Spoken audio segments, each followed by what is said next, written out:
നമസ്കാരം, എല്ലാവർക്കും ഒരു പുതിയ വീഡിയോയിലേക്ക് സ്വാഗതം. ഇന്ന് ഒരു കേക്കിൻ്റെ റെസിപ്പിയാണ് കേട്ടോ. നമുക്ക് ഒരു മുട്ട കൊണ്ട് ഉണ്ടാക്കാൻ പറ്റുന്ന ഒരു കേക്കിൻ്റെ റെസിപ്പിയാണ് ഞാൻ കാണിച്ചിരുന്നത്. നമുക്ക് പെട്ടെന്ന് ഉണ്ടാക്കാം കേട്ടോ. അത് അധികം ഇൻഗ്രീഡിയൻസ് ഒന്നും ആവശ്യമില്ല. ഒരു മുട്ട മാത്രം മതി നമുക്ക്. വൈകുന്നേരം കുട്ടികൾ സ്കൂളൊക്കെ എടുത്ത് വരുന്ന സമയത്ത് നമുക്ക് ചായക്കൊക്കെ പെട്ടെന്ന് ഉണ്ടാക്കി കൊടുക്കാൻ പറ്റുന്ന ഒരു കേക്കാണ് കേട്ടോ. അപ്പോൾ ഇതെങ്ങനെ ഉണ്ടാക്കണമെന്ന് ഞാൻ കാണിച്ചു തരാം കേട്ടോ. അപ്പോൾ ഇതിന് ആദ്യം നമുക്ക് വേണ്ടത് 1 കപ്പ് മൈദപ്പൊടിയാണ്. അതേപോലെ തന്നെ 1 ടീസ്പൂൺ ബേക്കിംഗ് പൗഡറാണ് വേണ്ടത്. അതേപോലെ തന്നെ 1/2 കപ്പ് പഞ്ചസാര വേണം. പിന്നെ വേണ്ടത് 2 ഏലക്കായ എടുത്തിട്ടുണ്ട്. പിന്നെ 1/4 കപ്പ് ഓയിൽ, 1 മുട്ട, പിന്നെ 1/2 കപ്പ് പാലും. ഇത്രയാണ് നമുക്ക് വേണ്ടത്. ഇനി നമുക്കിതെല്ലാം ഒന്ന് മിക്സിയിലിട്ട് അടിച്ചെടുക്കുകയാണ് ചെയ്യേണ്ടത്. ഫസ്റ്റ് നമുക്ക് 1/2 കപ്പ് പഞ്ചസാരയാണ് എടുത്തേക്കുന്നത്. അതിൽ നമുക്ക് 1 മുട്ട പൊട്ടിച്ചൊഴിക്കാം കേട്ടോ. അപ്പോൾ നമുക്ക് 1 മുട്ട മാത്രം മതി കേട്ടോ ഈ കേക്ക് ഉണ്ടാക്കാനായിട്ട്. നല്ല സോഫ്റ്റായിട്ട് കേക്ക് നമുക്ക് ഉണ്ടാക്കാം. ഇനി ഇതിൽ 1/4 കപ്പ് എടുത്ത് വെച്ചേക്കണം ഓയിലുണ്ടല്ലോ. നമുക്ക് വെളിച്ചെണ്ണ ഉപയോഗിക്കാൻ പറ്റില്ല കേട്ടോ. ബാക്കി ഏത് ഓയിലാണെങ്കിലും നമുക്ക് ഉപയോഗിക്കാം. പിന്നെ 1/2 കപ്പ് പാല് ഫ്രിഡ്ജിലാണെന്നുണ്ടെങ്കിൽ തണുപ്പൊക്കെ മാറിയതിന് ശേഷം ഉപയോഗിക്കാം കേട്ടോ.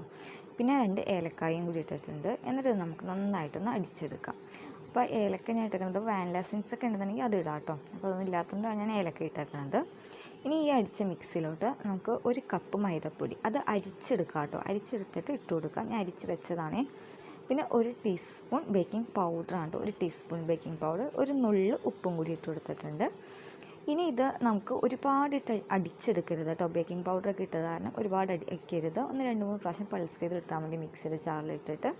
അപ്പോൾ ഈ ഒരു കൺസിസ്റ്റൻസിയിൽ നമുക്ക് കിട്ടിയിട്ടുണ്ട് കേട്ടോ. ഇനി നമുക്കിത് ഒരു ചായപാത്രത്തിലാണ് കേട്ടോ ഞാൻ ഈ ഒരു കേക്ക് ഉണ്ടാക്കുന്നത്. അതിനൊരു ചായപാത്രം എടുത്തിട്ടുണ്ട്. അതിൽ നല്ലോണം ഓയിൽ തടവി കൊടുത്തിട്ടുണ്ട് കേട്ടോ. അതിനുശേഷം കുറച്ച് മൈദപ്പൊടി ഇട്ട് ഇതേപോലെ എല്ലാ ഭാഗത്തും ആക്കിയിട്ടുണ്ട്. അപ്പോൾ നമുക്ക് ബട്ടർ പേപ്പർ ഒന്നും ഇല്ലെന്നുണ്ടെങ്കിൽ കുഴപ്പമില്ല. നമുക്ക് ഇതേപോലെ ചെയ്താൽ നമുക്ക് നല്ല കേക്ക് ഉണ്ടാക്കിയെടുക്കാം.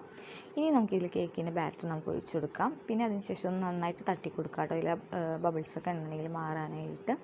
അതിനുശേഷം ഞാൻ ഒരു പഴയ ചട്ടി അടുപ്പത്ത് വെച്ച് ഒരു 5 മിനിറ്റ് ചൂടാക്കിയിട്ടുണ്ടായിരുന്നു. അതിനുശേഷം നമ്മൾ ഈ കേക്കിൻ്റെ ബാറ്റർ ഉണ്ടല്ലോ ഇതിൻ്റെ മേലെ ഈ പാത്രം വെച്ച് കൊടുക്കുക. അതിനുശേഷം ഞാനിത് മൂടാനായിട്ട് ഇതേപോലെ ഒരു കുഴിയുള്ള പാത്രമുണ്ട് എടുത്തേക്കണത്. എന്നിട്ട് ഇത് നന്നായിട്ട് മൂടി വെച്ച് കൊടുക്കുക. എന്നിട്ടൊരു 20-25 മിനിറ്റോളം ഇത് നന്നായിട്ട് വേവിക്കുക കേട്ടോ. അപ്പോൾ എപ്പോഴും തീ കുറച്ച് തന്നെ ഇടാം കേട്ടോ. ഒരുപാട് തീ ഫുള്ളാക്കി ഇടരുത്. അതിനുശേഷം ഞാൻ ഒരു 25 മിനിറ്റ് കഴിഞ്ഞപ്പോഴേക്കും ഞാൻ ഇത് വെന്തോ നോക്കിയിട്ടുണ്ടായിരുന്നു. ഉള്ളൊക്കെ നന്നായി വെന്തിട്ടുണ്ടായിരുന്നു. അപ്പോൾ എനിക്ക് ഞാൻ തീയൊക്കെ ഓഫ് ചെയ്തു. എന്നിട്ട് നമുക്കിത് അടുപ്പത്തു നിന്ന് മാറ്റാം. അതിനുശേഷം നമുക്കിത് തണുത്ത് കഴിഞ്ഞിട്ട് നമുക്കിത് എടുത്ത് നോക്കാം കേട്ടോ എങ്ങനെയുണ്ടെന്ന്.